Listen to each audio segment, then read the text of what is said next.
S-V-E-N-S. Okay. Rodney Sanchez. Kevin is a very, very famous freestyler. He goes by the name of Skippy Jammer among us when we're out on the field. And he's been California State Champion a couple of times. From San Jose Spartan Stadium, Givens and Sanchez, as we are in the finals right now in men's freestyle. And let me introduce Mr. Craig Simon, who has written a book about this form of competition. And Craig, you tell me we're going to look at a hot pair right here, right? Yeah, Kevin with the disc right now, we know is Skippy Jammer in our freestyle circles. He's been California State Champion twice. He's won this tournament before. I think it was 1981 that he won the World Disc Championships. His partner is Rodney Sanchez. This is Rodney's first time in a major world or national final. Starting with some careful co-ops. There'd have to be a little bit of pressure on somebody making a first appearance with such a competition like this. A little bit, but these guys know how to have fun. So I think he's glad to be here. I think the opening looked a little avant-garde from the rest of what we'd seen. Is that normal, or is that coming around these days? Choreographed starts like that this year I've seen quite a few of, and given these people, the weirder the better. Kevin's got a very bizarre sense of humor. He'd be the first to admit it.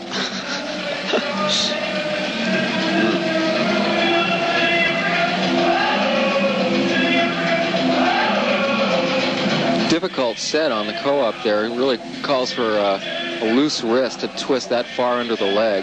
Notice how vertical the disc is. That's an inverted roll. The disc was upside down, rolling across his chest from left to right.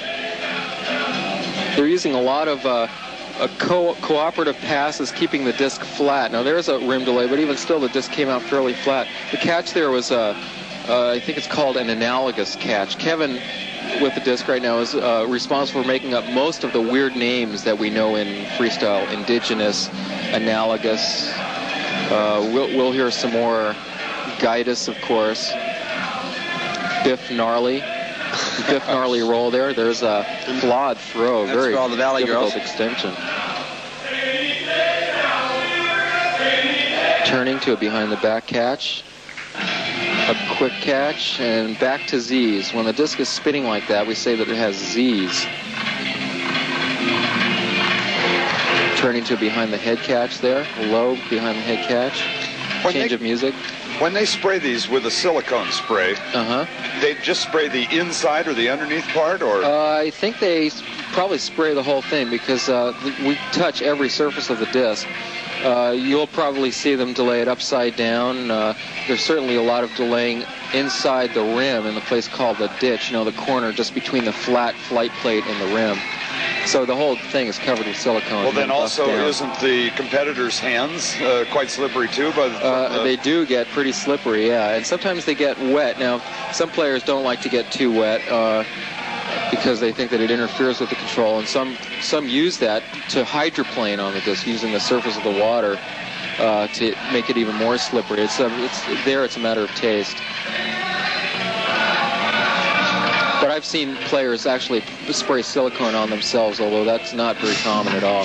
We mentioned also that they wear fake fingernails, and that's critical to freestyling at this level of competition. The idea is to minimize the friction between the player and the disc if you want to sustain your delays and use the spin as much as you can. So fingernails and Krylon, all very important for freestyle. Do competitors in this, are they like stage players that they enjoy crowd reaction to what they do? Or does it pump them up a little bit to hear a crowd getting with them? I'm sure that's true for most performers, isn't it? And Kevin, especially having so much crowd experience, I think is one of those players who uses his charisma to an extent to get the crowd excited. You can see it by the way he moves. It's almost like a dancer, and you know how dancers just by their appearance are exciting. Well, he sure looks built like a dancer. Very muscular. Well, this is Frisbee gives great exercise. You have to be limber. It's a wonderful sense of freedom too to be that limber and that strong, and to then get airborne, flying with the Frisbee. Freedom. freedom is one thing I think we've seen a lot of this weekend. There's a lot of people that don't feel restrictions in what they're about to do. I mean, it's enjoyable the way that they compete. And yet, they're structured within a time frame and structured to music.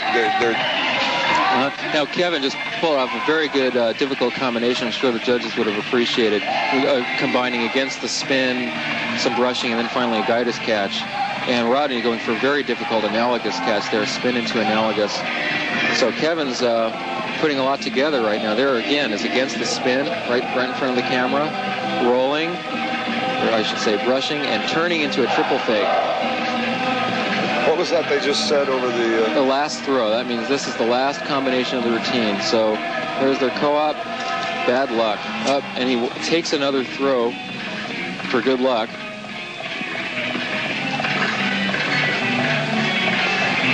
This is the finish then. That's their finish. A bit awkward. That's it for Gibbons and Sanchez. That's it. All right, we'll be back with the scores from Spartan Stadium.